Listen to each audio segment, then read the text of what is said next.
Ha demorado el arribo del Soficiem con el minisubmarino de Estados Unidos, que zarpara en el día de ayer de Comodoro Rivadavia, así que se estima que hoy por la noche o mañana estaría arribando al área de operaciones. El buque ruso Yantar, con su vehículo sumergible remolcado, se mantiene hasta el momento el arribo al área de operaciones el 5 de diciembre. Y por su cuenta, en la madrugada del día de la fecha, ya zarpó la corbeta Robinson, con el vehículo sumergible remolcado ruso, pero que tiene un alcance, una profundidad de operación de 200 o 300 metros. Esa es brevemente la actualización de las operaciones.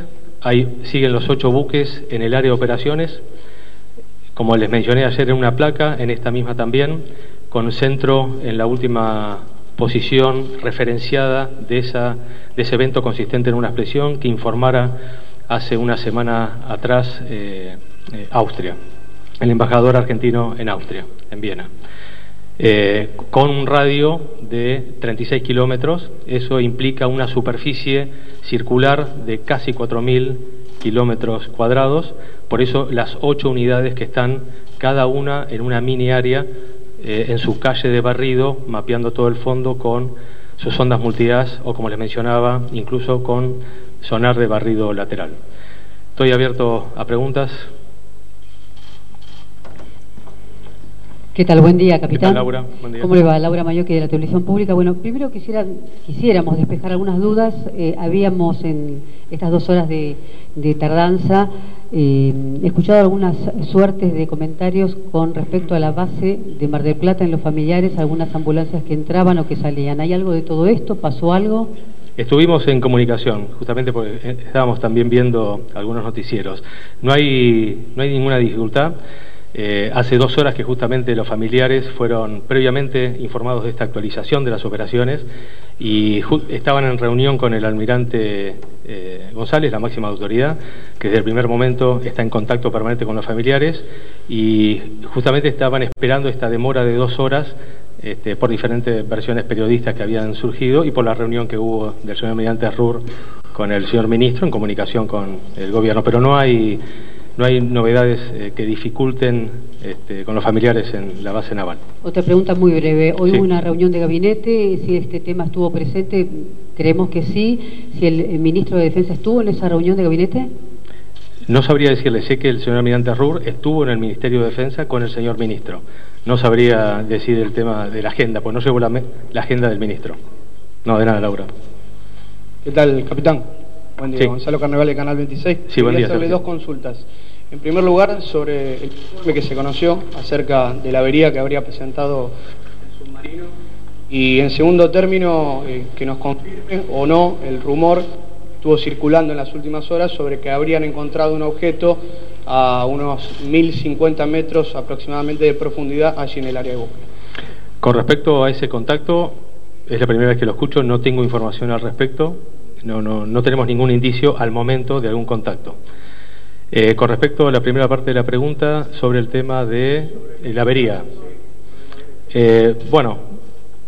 a la Armada nos llamó la atención las versiones periodísticas en el día de ayer, hubo hoy también por otros medios, porque hace más de una semana que yo les venía contando los diferentes indicios que fuimos recibiendo del submarino en cuanto a entrada de agua haciendo snorkel, cargando baterías, que por el mal estado de mar, a través del sistema de ventilación, había llegado a la bandeja de conexión de la batería de proa, que justamente por eso se produjo un cortocircuito con principio de incendio, humo sin llama, que tuvo que aislar la batería y seguir propulsando con el circuito de popa.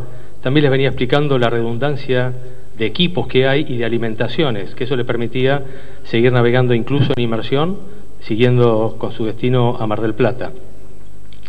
Por eso que nos llamó la atención. Lo que sí es cierto, y voy a ser franco, la Armada, nosotros no podemos mostrar un documento como se filtró ayer en los medios.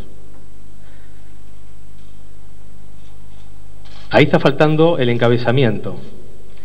Si nosotros mostráramos un despacho de esta característica con una clasificación de seguridad importante, estaríamos vulnerando una ley que hace a la confidencialidad. Nosotros no lo podemos hacer. De todas maneras, yo se lo fui comentando. Confirma lo que ustedes vieron por escrito en ese despacho o mensaje naval, todo lo que yo le fui comentando del tipo de principio de cortocircuito que tuvo, cuál fue la solución que el señor comandante de la unidad adoptó, lo informó y encima, navegando en inmersión, sin problemas de personal, mantendré informado. Confirma todo lo que veníamos comentando ya hace más de una semana. Si mal no recuerdo, no sé si el lunes pasado. Pero de todas maneras, esa filtración, que nosotros oficialmente no lo podemos mostrar, porque vulneraríamos una ley, eso activó o genera el inicio de las actuaciones administrativas correspondientes. Capitán, ¿cómo le va? Buen día. Rodrigo Jorge de Rodrigo. Radio Mitre. Consultarle acerca de cómo califica la Armada este momento de búsqueda después de tantos días de operativo. Segundo, si usted recién habló de que se filtró este documento. Bueno, ¿quién lo dejó filtrar? ¿Por qué se filtró? Y segundo, la ayuda internacional, la comunidad, los países, los más de 18 que están participando, ¿hasta qué momento le garantizan a la Argentina que van a seguir colaborando en la búsqueda? Empiezo de la última, la más fresca en la memoria, porque son varias preguntas en una. Respecto al tiempo final de búsqueda, de todo ese apoyo brindado y aceptado convenientemente por la Armada Argentina, por la Argentina en general, no hay fecha aún de finalización de ese apoyo, de esa ayuda.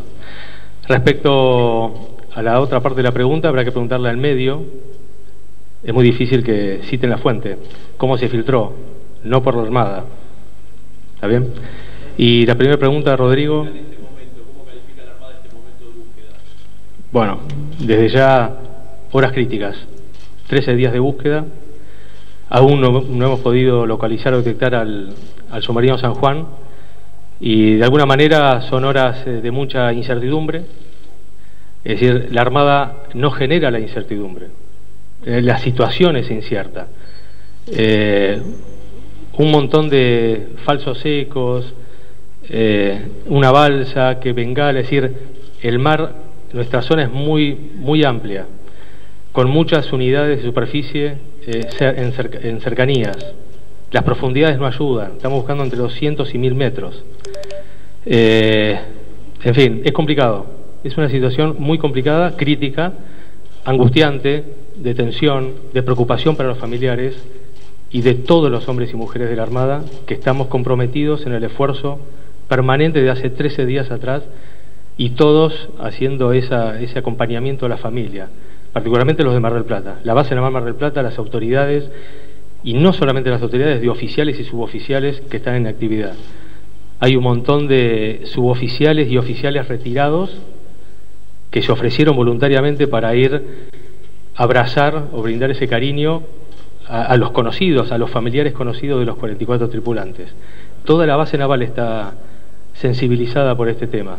El personal civil, los que hacen las reparaciones en el Arsenal Naval Mar del Plata, el Jardín de Infantes que tiene asiento ahí en la base, los familiares aprovechan a estar estos 13 días en la base, los que se están alojando particularmente, dejan los chicos en el Jardín de Infantes, están todos comprometidos en el apoyo y estar ahí con los familiares. Pero desde ya, opinión personal y como vocero, porque lo veo en el despliegue de medios, estos 23 buques de superficie, 12 aeronaves, 8 países diferentes, con casi 40.000 personas colaborando en esta operación de magnitud de ayuda humanitaria sin precedentes, son horas críticas.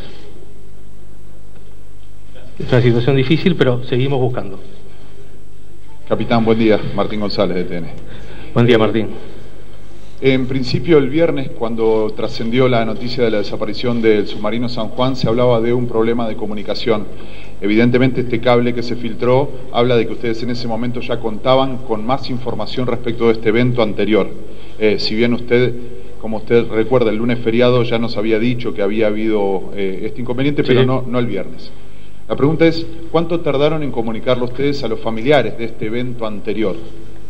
¿Cuándo se enteró la familia de que no solamente había un problema de comunicación, sino que había habido un problema de un principio de incendio?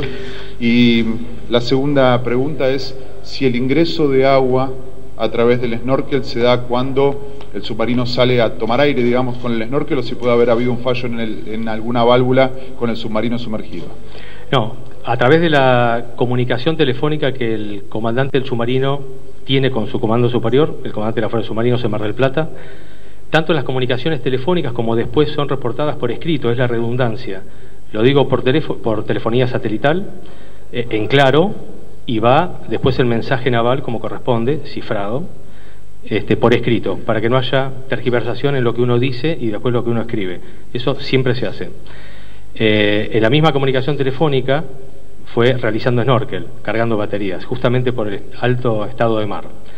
Es normal que entre agua por el snorkel, tiene un dispositivo que es una válvula cabeza, que es electrohidráulica, cuando está en contacto con el agua o en cercanías una ola, cierra para que no entre agua.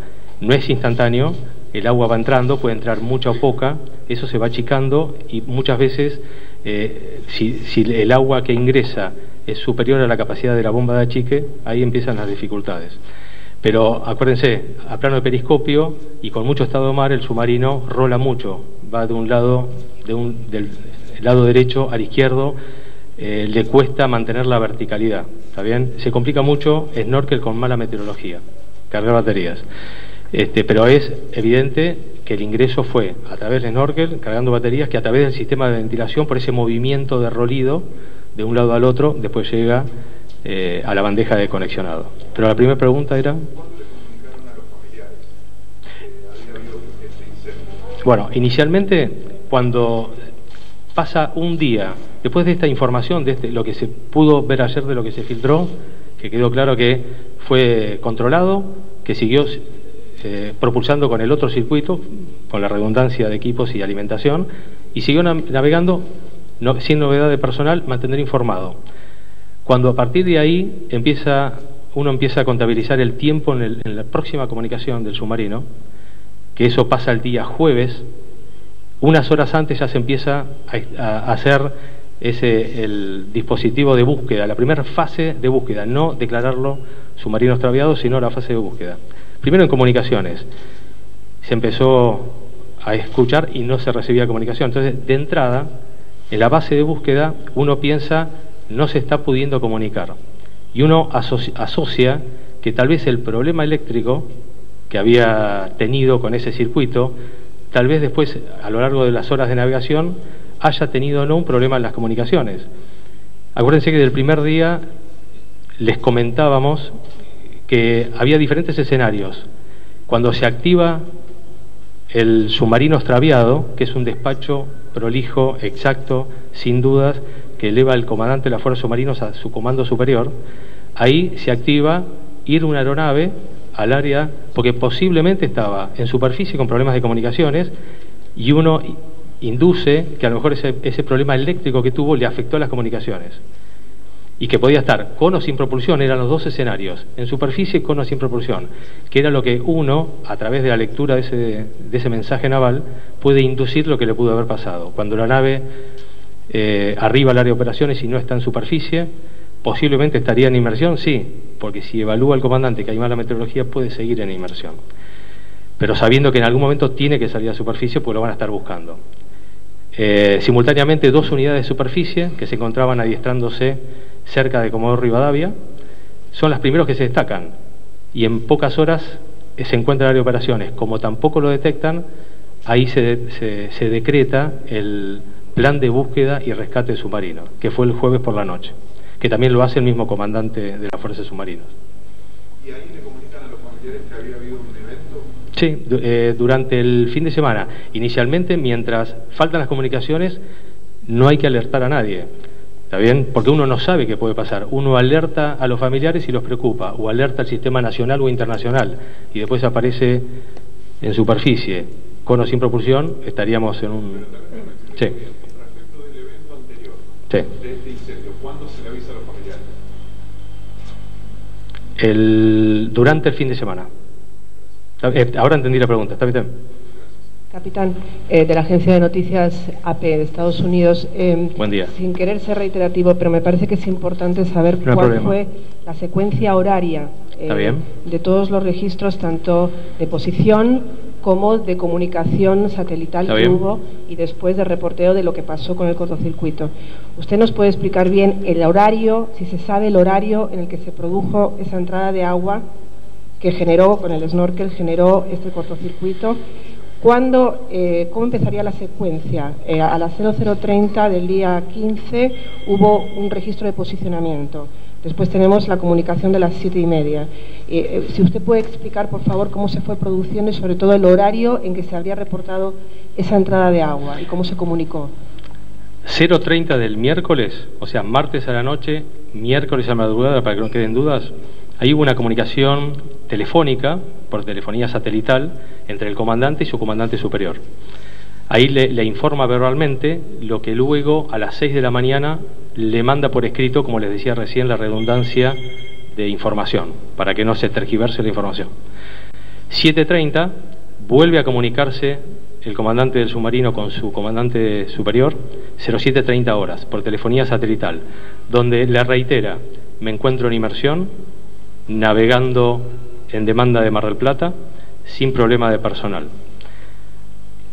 Y ahí es la última comunicación que se tuvo, que también hubo una posición.